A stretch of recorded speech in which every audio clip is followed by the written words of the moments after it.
Dear gate aspirants and parents, welcome back to my channel. Gate instrumentation engineering ఎంతమంది రాశారు, మరి ఎలా రాశారు? ఇన్స్ట్రుమెంటేషన్ ఇంజనీరింగ్ పేపర్ అనేది ఈసీ వాళ్ళు రాయొచ్చు, త్రిబుల్ ఈ వాళ్ళు కూడా రాయొచ్చు. ఆల్రెడీ మరి లాస్ట్ వీక్ అయితే ఎగ్జామినేషన్ అయితే అయిపోయింది. దీనికి సంబంధించిన మనకి కట్ ఆఫ్ ఏ విధంగా ఉంటుంది స్టూడెంట్స్, మరి 2026 ఎక్స్పెక్టెడ్ కట్ ఆఫ్ ఇన్స్ట్రుమెంటేషన్ ఇంజనీరింగ్లో మనకి పేపర్ మోడరేట్గా ఉంది. పిఓక్యూస్ బేస్డ్ క్వశ్చన్స్ ఉన్నాయి. బ్యాలెన్స్డ్ డిఫికల్టీగా ఉంది. మోడరేట్గా ఉండటం జరిగింది.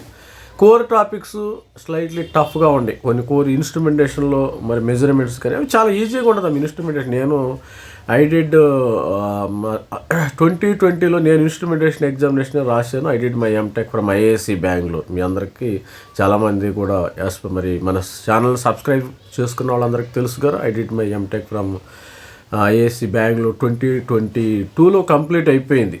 జనవరిలో ఆల్మోస్ట్ ఆల్ 25 years బ్యాక్ నేను ఎగ్జామినేషన్ రాశాను. ఆ రోజుల్లో చాలా మనకి ఇది తక్కువ ఉండేది, మెటీరియల్ అనేది తక్కువగా ఉండేది.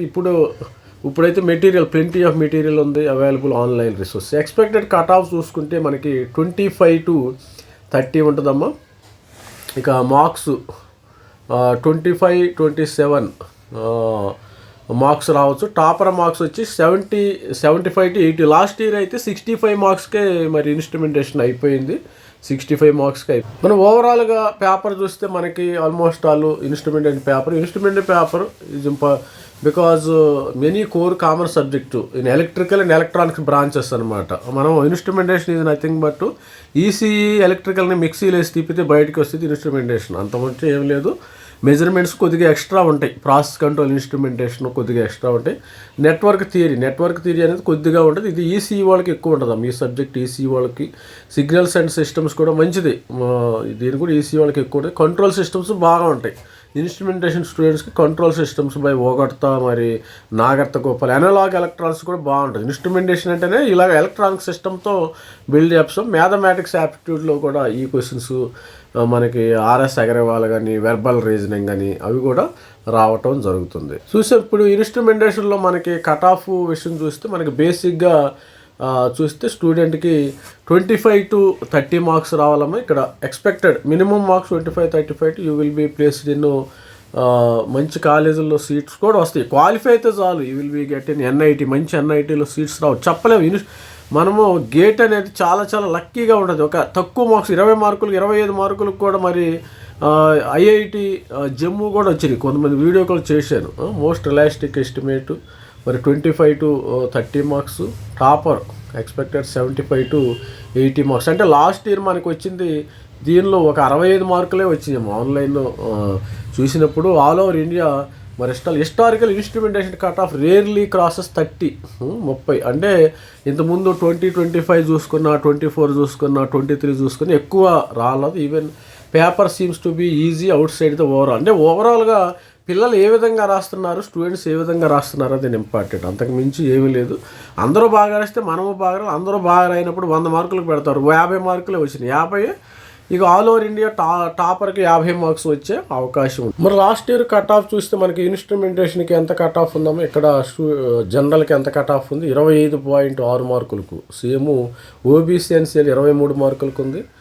మరి ఎస్సీ ఎస్టీ పిల్లలకైతే ఇక్కడ 17 మార్కులకు ఉంది. జనరల్ స్టూడెంట్స్ 350కి అయితే ఉంది. ఇది ఓవరాల్గా మార్క్స్. మన స్కోర్ విషయానికి వస్తే మనకి జనరల్కి 25 మార్కులు రావాలి, 23 మార్కులు ఈడబ్ల్యూఎస్, ఎస్సీ ఎస్టీ 17 మార్కులు రావాలి. స్కోర్ విషయానికి వస్తే 350 మినిమం రావాలమ్మా.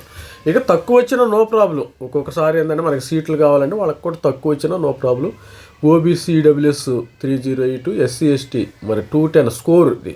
మరి 65 ఓవరాల్గా మనకి ఆల్ ఇండియా లెవెల్లో 65 మార్కుల కంటే ఎక్కువ రాలే, ఎక్కువ పెగల్లా. అందుకని 50 మార్కులు వచ్చిన వాళ్ళకి ఐఐటి గ్యారంటీగా వచ్చే అవకాశం ఉంటుంది. మీకు మ్యాక్సిమం స్కోర్ ఇచ్చి 993. అది గుర్తుపెట్టుకోండి స్టూడెంట్స్. ఓవరాల్గా మనము పేపర్ చూసినట్టయితే ఈ యొక్క మోడరేటు బ్యాలెన్స్ స్ట్రక్చర్లో ఉంది. ఈ పేపర్ కూడా మోడరేటను బ్యాలెన్స్ స్ట్రక్చర్లో ఉండటం జరిగింది. కోర్ సబ్జెక్ట్ లైట్ టఫర్, మరి common subject easier and concept based many PYQs inspired questions. Already నేను పీవైక్యూ చేసుకొని గత 10 సంవత్సరాలు 5 సంవత్సరాలు 2025 24 23 మరి ఈ విధంగా గేట్ మీరు పీవైక్యూ చేయటం వల్ల ఉపయోగం ఏంటంటే మీకు ప్రాక్టీస్ అవుతుందమ్మా, అంతకు మించి ఏం లేదు.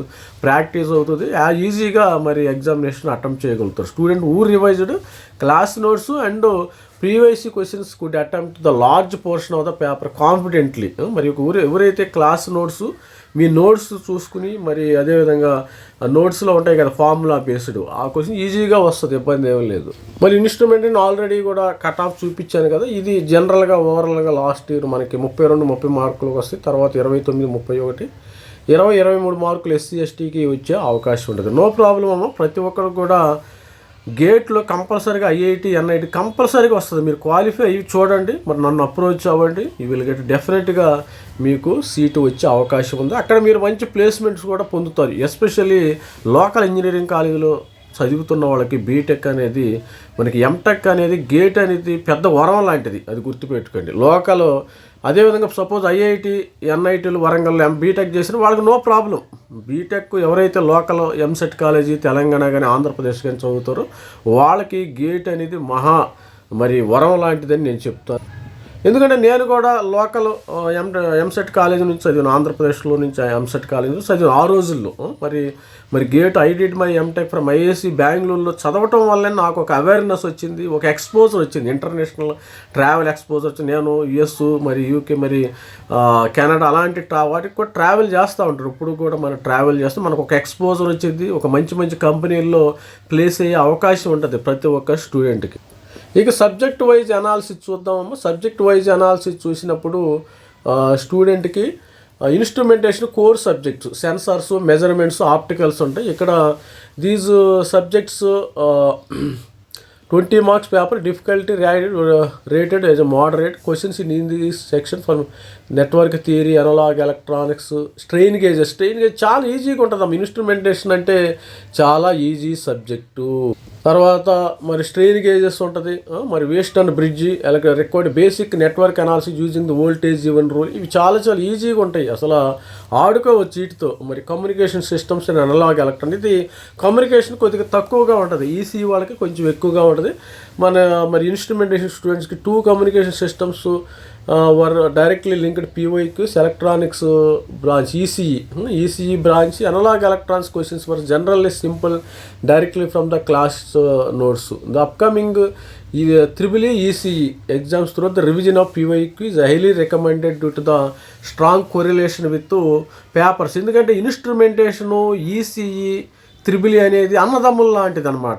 సపోజ్ అన్నదమ్ములకి అందరూ ఇప్పుడు 3 అన్నదమ్ములు ఉన్నారనుకోండి, సేమ్ ఒకలాగా ఉంటారు, కాకపోతే కొంచెం స్లైట్గా ఫీచర్స్ వేరీగా ఉంటుంది. బ్రదర్స్ సిస్టర్స్కి ఎలా ఉంటుందో ఆ రిలేషన్షిప్ మరి యొక్క బ్రాంచెస్కి అయితే. మరి అదేవిధంగా control systems 4 questions for control సిస్టమ్స్లో వస్తాయి. Fundamental first chapter like included area calculation, మరి అదేవిధంగా fundamental time period, discrete, Laplace, ఇవన్నీ కూడా ఈ ఎలక్ట్రికల్లో ఉంటాయి. అదేవిధంగా ECE వాళ్ళకు ఉంటాయి. Questions from the easy to మోడరేట్గా వచ్చినట్టు. While this might build confidence. ఎందుకంటే ఈరోజు ఈ వీడియో చేసేటప్పుడు 14న EEEకి ఎగ్జామినేషన్ జరిగింది, దాని రివ్యూ కూడా పెడతాను. మరి EEE students prepare potentially high difficulty level in they respect. రేపు మనకి 15వ తారీఖున ECE వాళ్ళకు ఉంది, ఆ విధంగా పేపర్ ఎలా వస్తుందో చూద్దాం. తర్వాత analog electronics questions were straightforward, avoiding highly complex concept. Op amps వస్తాయి. ఆప్ యాంప్స్ అంటే నేను ఇప్పుడు కూడా అసలు ఎంత ఈజీగా ఉంటాయో. మరి BJT అవి కొద్దిగా కష్టంగా ఉంటాయి. ఆపరేషనల్ యాంప్లిఫైర్ చాలా ఈజీగా ఉంటాయి. ఆపరేషనల్ యాంప్లిఫైర్స్లో మనకి ideal characteristics of the amplifier, input resistance, output resistance, gain, ఇట్లా virtual short concept of three stage operational amplifier through. మరి ఇక్కడ ఇన్స్ట్రుమెంటేషన్ యాంప్లిఫైర్ కూడా ఉంది. తర్వాత BJT, ఈ BJT కంటే చాలా ఈజీగా ఉంటాయి, ఈజీగా అర్థం అవుతాయి కూడా. Simple problem involve finding collector current of BJT, ఇవన్నీ GNR diode circuit. This was basic clipper circuit ఆ question requiring calculation of maximum output to volt. ఇక్కడ ఓవరాల్గా ఫ్యాకల్టీస్ ఏం చెప్తున్నారు, the faculty 80% of any GATE paper regard of difficulty will come from any your class notes నుంచే వస్తుంది. అందుకనే students నేను ఎక్కువగా క్లాస్ నోట్స్ను 80% మీకు వచ్చే క్వశ్చన్స్ అందరూ క్లాస్ నోట్స్ నుంచే ఇస్తారు. BTech second year BTech, third year BTech ఎవరైతే బ్యాక్లాగ్స్ లేకుండా అన్ని కంపల్సరీగా పాస్ అవుతారో, మంచి పర్సంటేజ్తో మంచి CGPAతో పాస్ అవుతారో వాళ్ళు ఈజీగా కొట్టేసి గేట్ అనేది ఆడతా పడతా రాసుకోవచ్చు. ఇప్పుడు జేఈ లాగా మనకి జేఈ ఉందనుకో, దానికి లాంగ్ టర్మ్ షార్ట్ టర్మ్ తీసుకుంటారు. అలాంటి అవసరమే లేదు. ఎవరైతే బీటెక్ మంచిగా చదువుతారు, ఎటువంటి బ్యాక్లాగ్స్ అంటే ఫెయిల్స్ ఉండకూడదు, జస్ట్ PDF చదువుకోకూడదు. బీటెక్లో కొంతమంది PDF తెచ్చి అవి ఇచ్చేసి స్టూడెంట్స్కి లెక్చరర్స్ పాస్ మామా అనిపిస్తారు. మామా అని ఉండకూడదు. కాన్సెప్ట్ లెవెల్, అప్లికేషన్ లెవెల్లో ఓరియంటెడ్గా మీరు ఉండాలి. ఇక చూస్తే కంట్రోల్ సిస్టమ్స్లో గెయిన్ మంచి. దీనికి నాగర్త గోపాల్ బుక్ కూడా ప్రిపేర్ అవ్వాలి. నెట్వర్క్ థియరీ మ్యాగజైన్ దీనికి మనకు తక్కువలేమ్మా. తర్వాత AC circuit question, finding frequency of simple, జట్ parameter questions, challenging requiring significant calculation other intermix with analog electronics, measurements in ఐరన్ పేపరు. మరి అదేవిధంగా digital electronics 3 questions for asked on comparator, sequential circuit. అసలు digital electronics RP Jain, Morris Mano ఆ 2 బుక్లే కత్తిక, దానిలో no doubt. Shift registers, counters, flash type ADT కన్వర్టర్లో మంచి questions వస్తాయి. ADT కన్వర్టర్లో కన్వర్షన్ టైం ఎలా ఉంటుంది, మనకి సక్సెస్ అప్రాక్సిమేషన్ ఉంటుంది. అదేవిధంగా success dual slope ADT convert, దేనికి కన్వర్షన్ టైం ఎక్కువ, దేనికి లెంత్ ఎక్కువ అని సింపుల్ క్వశ్చన్స్ అడుగుతారు. All topics questions slightly styles were consistent with recent GATE paper pattern. A to D, D to A convert, దీనిలో నుంచి కంపల్సరీగా 2-3 క్వశ్చన్స్ వస్తాయి. D to A converter, R to R ladder, ఇలాంటి questions ఉంటాయి. చాలా ఈజీగా ఉంటాయి questions expected in IN. Comparators, frequency across branches. ఇది ఇప్పుడు నేను చెప్పేది ఆల్రెడీ కొంతమంది ఇన్స్ట్రుమెంటేషన్ పేపర్ రాశారు, వాళ్ళకి నో ప్రాబ్లం, వాళ్ళకి ఓకే. కానీ 2027 ఇన్స్ట్రుమెంటేషన్ ఎవరికైతే రాస్తారో ECE వాళ్ళు కూడా సేమ్. ECE చెప్పాను కదా, ECE, EEE ఇన్స్ట్రుమెంటేషను అన్నదమ్ములు లాంటి వాడు. చిన్న మొక్క కవళికల్లో కొద్దిగా మార్పులు ఉంటాయి, కానీ అంతమించి ఏమి మరి హైటు అంతా కూడా సేమ్గా ఉంటుంది. మరి ఎలక్ట్రోమాగ్నెటిక్ థియరీ ఇది ECEకి ఎక్కువగా ఇస్తారమ్మా. Electrostatics to work done calculation ఇవన్నీ కూడా force per unit length, tricky required ఇచ్చారంట. ఈ EMT significantly weight with 5 questions, total 8 marks, marking it potential rank deciding subject. మరి అదేవిధంగా ECE, EEE వాళ్ళు ఏ విధంగా ఉండాలి mind set, exploratory difficulty, relatively easy of common subject in IN paper, doesn't guarantee for ECE papers. ECE పేపర్స్కి same for ECE papers వస్తుంది అని guarantee లేదు. Prepare any difficulty level same, కాకపోతే మోడల్స్ మారుస్తాడు. Maintain mental separation, final week strategy, reinforce understanding. ఈరోజు రేపైతే ECE examination paper, ఈరోజు అయితే EEE వాళ్ళకి జరుగుతుంది. మరి ఫైనల్ అడ్వైజ్ ఏంటంటే for all aspirants, for those paper didn't well, ఇది గుర్తుపెట్టుకోండి, స్టూడెంట్ డిడెంట్ వెల్ ఎవరైతే గేట్ ఎగ్జామినేషన్ సరిగా, డోంట్ స్టాప్ యువర్ ప్రిపరేషన్.